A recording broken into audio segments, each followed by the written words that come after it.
വീട്. ഈ രാത്രിയുടെ വിഷയം അതാണ്. എന്താണ് വീട്? കാരണമില്ലാതെ സ്നേഹിക്കുകയും ഉപാധികളില്ലാതെ കൂടെ നിൽക്കുകയും ചെയ്യുന്നവർ ഒരുമിച്ച് താമസിക്കുന്ന ഇടത്തിന്റെ പേരാണ് വീട്.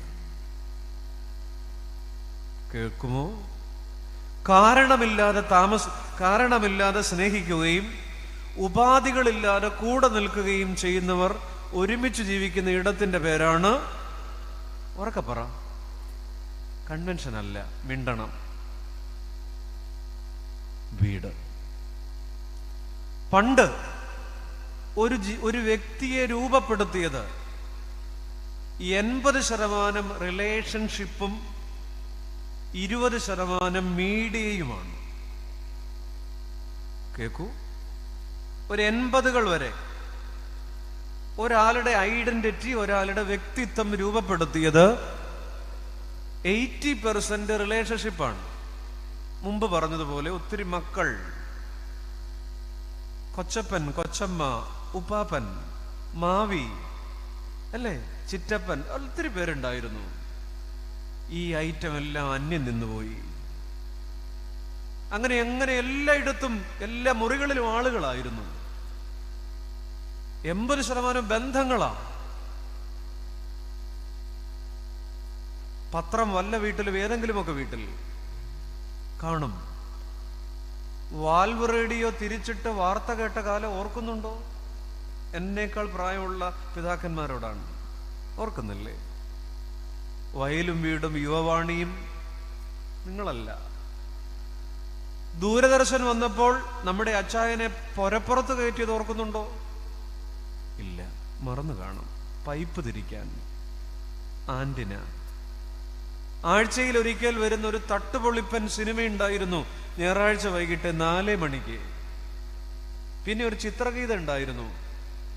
ഒരു ആന്റിന വീടിന്റെ പുറത്തുണ്ടായിരുന്നു. നമ്മുടെ അച്ചായനെ ഗ്രെയിൻസ് മാറ്റാൻ മേളിൽ കയറ്റിയില്ലേ? പാവപ്പെട്ടവൻ പുരപ്പുറത്ത് കയറി പൈപ്പ് തിരിച്ചു, ഇപ്പൊ ക്ലിയറായോ എന്ന് മുണ്ടും മടക്കി കുത്തി നിന്ന് പൈപ്പ് തിരിച്ചിട്ട് ചോദിച്ചപ്പോൾ നമ്മൾ പറഞ്ഞില്ലേ, അച്ചായ ഇത്തിരി കൂടെ, ശകലം കൂടെ. പാവപ്പെട്ടവൻ ക്ലിയറാക്കി തിരിച്ചു വന്നപ്പോഴേക്കും 7:55 കഴിഞ്ഞു രാത്രി. ഭൂതല സംപ്രേഷണം സമാപിക്കുന്നു. ചിത്രഗീതം കഴിഞ്ഞു. Over to Delhi. ഇനി ഹിന്ദിയാണ്. അങ്ങേർക്ക് കാണാൻ യോഗം ഉണ്ടായിട്ടില്ല. 80s അങ്ങനെയായിരുന്നു. ബന്ധങ്ങൾ ഒത്തിരി ഉണ്ടായിരുന്നു. മാധ്യമങ്ങൾ. ഇപ്പോഴോ? അന്ന് 80% റിലേഷൻഷിപ്പ് പ്ലസ് 20% മീഡിയ. അതായിരുന്നു ഒരാൾ രൂപപ്പെട്ടത്. അന്ന് വളർന്നതെല്ലാം ബന്ധങ്ങളിലാണ്. അതുകൊണ്ട് മനുഷ്യന്റെ വേദനയെ, മനുഷ്യന്റെ കണ്ണീരിനെ, മനുഷ്യന്റെ നൊമ്പരങ്ങളെ ഒരു തലമുറയ്ക്ക് കണ്ടറിയുമായിരുന്നു. ഇപ്പോഴോ 90% മീഡിയ, 10% റിലേഷൻഷിപ്പ്. നാത്തൂന്മാരില്ല, കൊച്ചപ്പന്മാരില്ല, ഊപ്പാപ്പന്മാരില്ല. ആകെയുള്ളത് അങ്കിള്, ആന്റി, പിന്നെ നമ്മുടെ കസിനും. ആ കസിനൊക്കെ നമ്മുടെ മക്കൾ നമ്പർ ഇട്ടിട്ടുണ്ട്. ഫസ്റ്റ് കസിൻ, പറയൂ, സെക്കൻഡ് കസിൻ. നമ്പർ ഇടുന്നത് സാധാരണ കമ്പോളത്തിലെ ഉൽപ്പന്നങ്ങൾക്കാണ്. ആ കുട്ടിക്ക്, നമ്മുടെ കുട്ടിക്ക് അവളുടെ മമ്മിയുടെ ആങ്ങളയും അങ്കിളാണ്, സ്കൂൾ ബസ് ഓടിക്കുന്ന ചെറുപ്പക്കാരനും അങ്കിളാണ്. ഇത് തമ്മിൽ എന്ത് വ്യത്യാസം കുട്ടിക്ക്? നമ്മുടെ കുട്ടിക്ക് ആന്റി. കൊള്ളാം. 73 കഴിഞ്ഞാലും ആന്റി എന്ന് വിളിച്ചാൽ ഒരു 15 വയസ്സ് കുറഞ്ഞതുപോലെ നമുക്കിഷ്ടമാണ്. അവളുടെ അപ്പന്റെ പെങ്ങളും ആന്റിയാണ്. 2ാം ക്ലാസ്സുകാരിക്ക് സ്കൂളിൽ ടിഫിൻ ബോക്സിൽ നിന്ന് സ്നാക്സ് എടുത്ത് കൊടുക്കുന്ന ആ മെല്ലിച്ച സ്ത്രീയും ആന്റിയാണ്. 2ാം ക്ലാസ്സുകാരിക്ക്. ഇത് തമ്മിൽ വ്യത്യാസമില്ല. ബന്ധങ്ങളില്ല. വീടുകൾ ഇരുട്ടറകളായി, ഗുഹാവാസികളായി. നമ്മുടെ മക്കൾക്ക് ഒരു നില നാം കൊടുത്തു. പണ്ടത്തെ മനുഷ്യൻ, പ്രാകൃത മനുഷ്യൻ ഇര വിഴുങ്ങാൻ പുറത്തിറങ്ങും, ഇര വിഴുങ്ങും, അകത്ത് കയറും. പിന്നെയും ഇറങ്ങും. നമ്മുടെ കുഞ്ഞുങ്ങളും അങ്ങനെ എല്ലാം അറ്റാച്ച്ഡ് ആണ്. ക്ലോസറ്റ് അറ്റാച്ച്ഡ് ആണ്, ബാത്റൂം അറ്റാച്ച്ഡ് ആണ്, വാഷ് ബേസിൻ അറ്റാച്ച്ഡ് ആണ്, സകലതും അറ്റാച്ച്ഡ് ആണ്. അവന്റെ മുറി അറ്റാച്ച്ഡ് അല്ലാത്തൊരു അപ്പനും അമ്മയും മാത്രമേ ഉള്ളൂ. ഇര വിഴുങ്ങാൻ ഡൈനിങ് ടേബിളിൽ വരും, ഇര വിഴുങ്ങും, മുറിയിലേക്ക് പോകും. പപ്പായുടെ ഫ്രണ്ട് നമ്മുടെ കുഞ്ഞ് അവൻ ഫേസ് ചെയ്യാൻ അവന് താല്പര്യമില്ല. മമ്മിയുടെ സുഹൃത്ത് വീട്ടിൽ വന്നാൽ അവള് മുന്നിൽ വരില്ല. കാരണം അവളുടെ സുഹൃത്തല്ല, അവക്ക് ബന്ധമൊന്നുമില്ല. ഓരോരുത്തരും ഗുഹാവാസികളായി. ഇന്നിപ്പോ 90% മീഡിയയാണ്. നമ്മുടെ വീട്ടിൽ എത്ര ചാനലുണ്ട് അറിയില്ല, നിങ്ങൾ ആരും പറയില്ല. വൈകുന്നേരങ്ങളിൽ നമ്മുടെ അച്ചായൻ വരുന്നത് തന്നെ ഇരട്ട പിള്ളേർക്ക് മുല കൊടുക്കുന്നത് പോലെ 2 ചെവിയിലും മൊബൈൽ വെച്ചോണ്ടാണ്. താത്തു വയ്ക്കാൻ സമയമില്ല.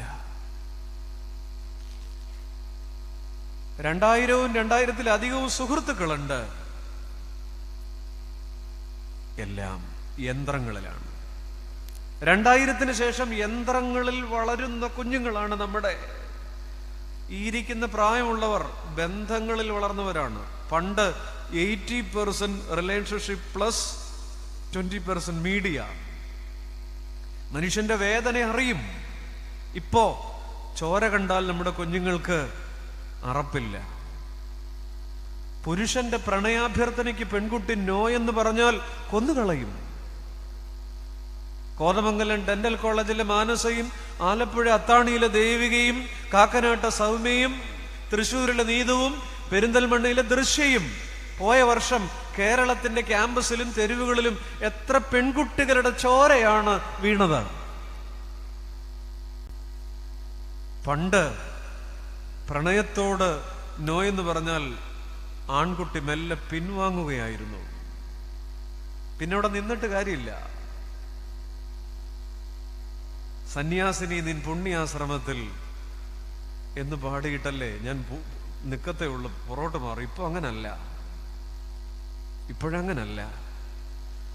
കൊന്നുകളയാണ്. കോതമംഗലത്തെ പെൺകുട്ടിയെ ക്യാമ്പസിലിട്ട് കഴുത്ത് ഛേദിക്കുകയായിരുന്നു. എന്തുകൊണ്ട്?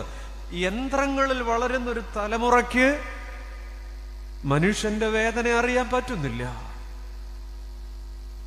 നമ്മൾ ഈ വിഷയത്തിലേക്ക് കയറുക. അരുതുകൾ അവർക്കറിയില്ല. യന്ത്രങ്ങൾക്ക് അരുതുകളില്ല. പണ്ട് ചങ്ങമ്പുഴ രമണൻ എഴുതിയപ്പോൾ പെൺകുട്ടി ഒരു പ്രപ്പോസൽ വന്നപ്പോ പറഞ്ഞത് ഇങ്ങനെയാണ്: പാടില്ല പാടില്ല നമ്മെ നമ്മൾ. നിങ്ങൾക്കറിയില്ല, ഇംഗ്ലീഷ് മീഡിയം ആയതുകൊണ്ടാണ്.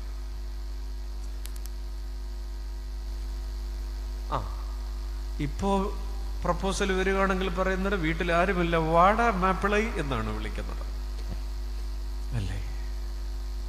പാടില്ല പാടില്ല നമ്മെ നമ്മൾ പാടേ മറന്നൊന്നും. ഇതൊരു കാലത്തിന്റെ തിരിച്ചറിവായിരുന്നു.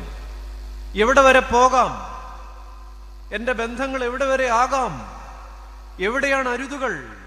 എന്റെ ശരീരത്തിന്മേൽ ഒരു പുരുഷന് എവിടെ വരെ ആകാം? ഒരു 5 ഇഞ്ച് അകലം. ഇന്നങ്ങനെയില്ല. എന്റെ ശരീരം, എന്റെ സ്വാതന്ത്ര്യം. നമ്മുടെ കുഞ്ഞുങ്ങൾ അങ്ങനെ ചിന്തിക്കുന്നു. എന്റെ ജീവിതം എന്തു വന്നാലും എനിക്ക് ആസ്വദിക്കണം, മുന്തിരിച്ചാറ് പോലുള്ള ഒരു ജീവിതമെന്ന് അതേ ചങ്ങമ്പുഴ തന്നെ പാടിയത് നമ്മുടെ കുഞ്ഞുങ്ങൾ സ്വീകരിച്ചിരിക്കുന്നു. ഇന്ന് രാത്രി വീട്, സത്യത്തിൽ എന്റെ ചങ്ങാതിമാരെ 2 തരം വീടുകളേ ഉള്ളൂ. ബൈബിൾ നോക്കുമ്പോൾ, നമ്മുടെ ജീവിതം നോക്കുമ്പോൾ 2 തരം വീടുകളേ ഉള്ളൂ. അത് മാത്രമേ ഞാനിന്ന് പറയുന്നുള്ളൂ. നിങ്ങളിങ്ങനെ ശ്രദ്ധിച്ചിരിക്കണം. വലിയ വേദശാസ്ത്രമൊന്നുമില്ല, കുടുംബ ചിന്തകളാണ്. കെട്ടിച്ചു വിട്ടവരൊക്കെ മടങ്ങി വന്നിരിക്കുന്ന രാത്രി, ഒരു പെരുന്നാൾ കഴിഞ്ഞ് മടങ്ങിപ്പോവും, അല്ലേ? പിന്നെ എല്ലാവരും ഒത്തുചേർന്നിരിക്കുന്നു. അച്ഛൻ ഓർമ്മിപ്പിച്ചതുപോലെ നൊസ്റ്റാൾജിക് മൊമെന്റ്സ്. ഗൃഹാതുരത്തിന്റെ നിലാവ് പരക്കുന്ന രാത്രികൾ. പഴയ തറവാട്ടിലേക്ക് തിരിച്ചു കയറുമ്പോഴുള്ള ചൂടും കുളിരും ഓർമ്മകളും വിരുന്നു വരുന്ന ദിവസങ്ങൾ. എത്ര മനോഹരം! 2 വീടുകളെ ഉള്ളു സുഹൃത്തുക്കളെ. ഒന്നാമത്തെ വീട് പറുദീസയെ പരുക്കേൽപ്പിക്കുന്നവരുടെ വീട്. രണ്ടാമത്തെ വീട് പരുക്കുകളെ പറുദീസയാക്കുന്നവരുടെ വീട്.